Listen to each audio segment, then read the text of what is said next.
Hi, welcome to our channel and thanks for logging on. If you love this watch, email me, tmosso@thewatchbox.com. It's in the description below.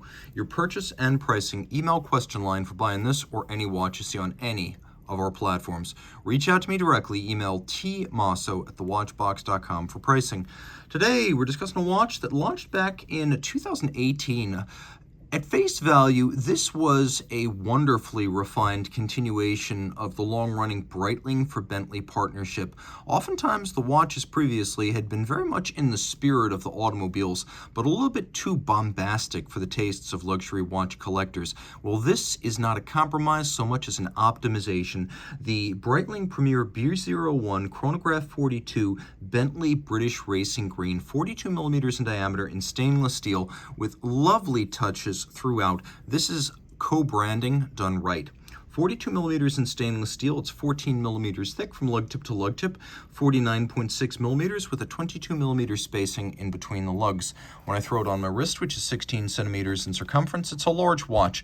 It's not oversized, but nor is it traditionally sized. It's traditionally shaped. It has the look of a vintage watch aesthetically, but it is a large timepiece, and I recommend a wrist at least 15 centimeters in circumference to wear this well. Again, my wrist for reference is 16. We'll take a look down the barrel here.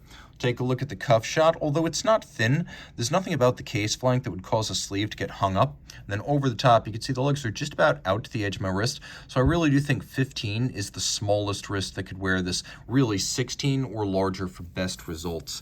Taking a look at the strap, a couple of elements I like. There's an off-white sort of cream-colored contrasting stitch, a little bit of an air of patina or age. We have a cross-hatching embossed into the British Racing Green calfskin leather, much like you'd find on the upholstery of a Bentley car. We have a sheer cut side showing the thickness of the leather, and there is some bolstering to give it volume.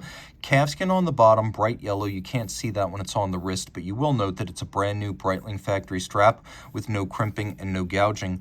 Moving around, you can see that the use of curved spring bars actually draws the pivot point of the strap closer to the case, and with the curved spring bar, there's no impediment to the motion against the flank of the case. So I like to see curved spring bars whenever a watch is brought across the wrist. Cinch those pivots closer to the case to improve fit and use a curved spring bar to avoid impediment to the motion of the strap. So that's what's going on there.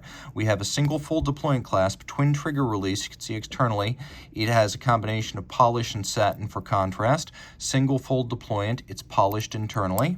Rolling around the case, standard Premier, although you can see it does away with the striations of the standard Premier in favor of a engine-turned Bentley nameplate held by polished screws. This is reminiscent of the engine cowls and also some of the engine-turned dashboards, particularly of the 1929 blower Bentleys, which directly inspired the watch. A combination of polish and satin on the case flanks. Note how the satin wraps around the edge of the lug, but so does the bevel. The polished bevel also wraps around the edge of the lug. We have a wonderfully spiky and sharp crown that's a pleasure to operate. You can see in vintage fashion, it's been drawn relatively narrow in cross-section. We have vintage look rectangular pushers with satin outer faces and then polished profiles. The bezel's fairly complex. You can see it has a very narrow vertical lip, then a conical profile, then it goes vertical again, then it goes flat. So a couple of different degrees of articulation to visually thin the watch out.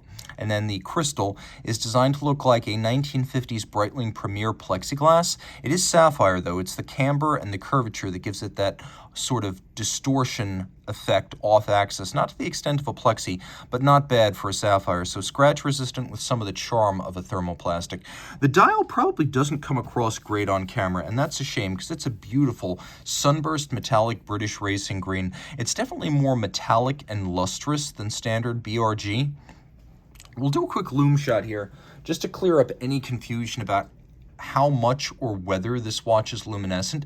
The hands are, the dial is not, but it is an upscale looking dial with a vintage inspired twin register look. So you've got your chronograph minutes and then you've got running seconds. You also have chronograph seconds at center. There's a date down at 6 o'clock. All of the indices are polished and applied for a nice premium appearance. And then we have a tachymeter on the dial, much like you would on a vintage watch, circa 1960 or older. After that, we tended to see tachymeters on bezels. The tachymeter, of course, can be used to gauge the speed of an object, such as a car on a kilometer. We have a tone-on-tone look that's subtle in person and difficult to discern on camera, but the dial is metallic British racing green, whereas the sub-registers are actually a matte gray. Now, the watch does have a hacking or stop seconds function.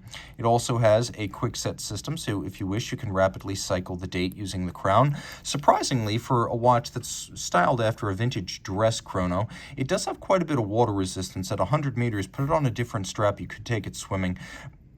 Bentley wings, as well as corporate marquee on the reverse. Under that, we have the 41 jewel, seconds and minutes only, twin register version of the Breitling B01. Automatic winding, 70-hour power reserve, hacking, quick set date, 4 Hz beat rate, 41 joules, COSC certified Swiss chronometer adjusted in 5 positions. And it is a column wheel chronograph with a visible column wheel. And remember, the column wheel makes for a nice crisp feel and sound to the chronograph. The vertical clutch, which it also has, means there's no play in the system. You can engage the chrono with 0 jump or extraneous motion. And then if you wish, you can actually leave the chrono running full time if you just want to have hours, minutes, and central seconds. Because of the vertical clutch, it doesn't take any additional stuffing out of the watch, doesn't create additional wear and tear or hasten your next service. So this is a watch that combines the best elements of Breitling and Bentley without alienating the fans of either. More than that, it's just a beautiful full-sized men's dress complication that has quite a few sporty elements baked into it, most notably the steel case and the water resistance. Reach out to Team Mosso at thewatchbox.com for purchase and pricing details.